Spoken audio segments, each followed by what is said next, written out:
Hello, Fabulous Virgo. Welcome to your horoscope for the month of September 2016, Love Focus. I am your astrologer, Nadiya Shah. Thank you for being here.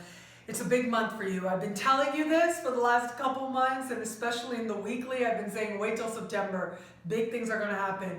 And now here we are. And big things are happening, especially in the context of love, of relationships, and partnerships. And this is largely thanks to two eclipses. The first, right out of the gate this month, the first takes place in your sign. The second takes place for you in the middle of the month. And this is happening in your opposite sign. And this axis, right, in the chart has to do with you and the other, you and a partner, you and your understanding about what you are attracting into your life and the types of people that you are attracting in your life.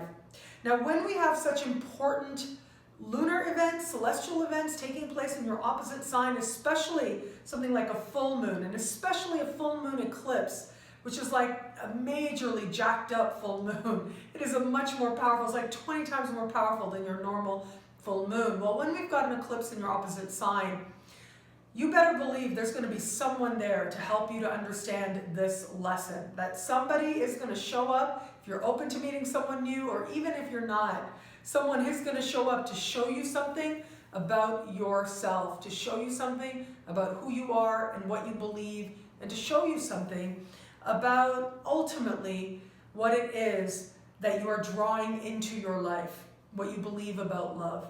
So if you're open to meeting someone new, and as I said, maybe you're not even thinking along those lines, this can bring with it the presentation of a person that helps you to understand who you are, but also what you're passionate about. And very likely, I gotta say, with Mars speaking with this eclipse, it does suggest some very strong feelings, some very passionate feelings as well. Now, what you do with it is always entirely up to you, whatever feels right for your unique circumstance. But having said that, this can be a very strong reaction, possibly like almost on a physical, visceral level, feeling a strong pull towards another person. And ultimately, all that is saying is that there is a lesson here. It's not saying you got to do anything about it, but it is telling you something, that there is some sacred learning here in this moment to be had. And that learning is yours and uniquely yours. You don't have to pursue it anything beyond whatever feels right to you, but ultimately that can be very powerful. That realization, that feeling can trigger a certain personal catharsis, if you will, that ultimately opens up greater love to you in the fullness and the bigger picture of your life. Now, those of you in an established bond, I gotta say, the relationship is gonna go through an adjustment, is gonna go through a moment in the middle of the month. So we've got this eclipse taking place, and like I said, Mars is speaking with this eclipse. Passions are going to rise.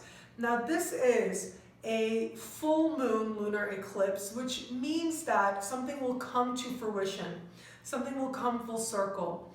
And so this can play out a few different ways. If your partner has been engaged in some process that feels like it's been ongoing, whether it's been an area of concern or whether it's just been something that's been taking up their time, this is where you may find that that comes to a certain conclusion. This can also be when, if you've had an area of contention, something that you've been disagreeing on, this is where it is going to come forward, it's going to come out for resolution, it's going to come out to be dealt with. And also for a very small percentage of you out there, if you know that you are in a relationship that is not the right relationship for you, this is where emotions are going to rise. This is where it's going to start to become obvious, and very likely circumstances will present that allow you to make a choice should you choose. But eclipses ultimately kind of show you the reality of what's going on. They show you the reality of where you are. And you decide what it is that you want to do with that. But the thing with eclipses is that they also have a very strong fated quality. So very likely your relationship, whatever the next level, the next places of that relationship, very likely fate is going to step in to carry you in that direction. What I do love about this month for you is that focus on love. There is that focus on understanding that there's something that your heart wants, and there's something your heart wants to do. There's something that you want to initiate and that you are ready for. And at the same time, those decisions ultimately are going to speak to what your reality is in the context of love. It's going to speak to what it is that you are drawing into your life. And as you understand yourself more clearly, and as you see yourself reflected in the people that you are attracting, some powerful lessons are set to take place, and they will take root and help you to blossom and help you to move towards greater love than you've known before.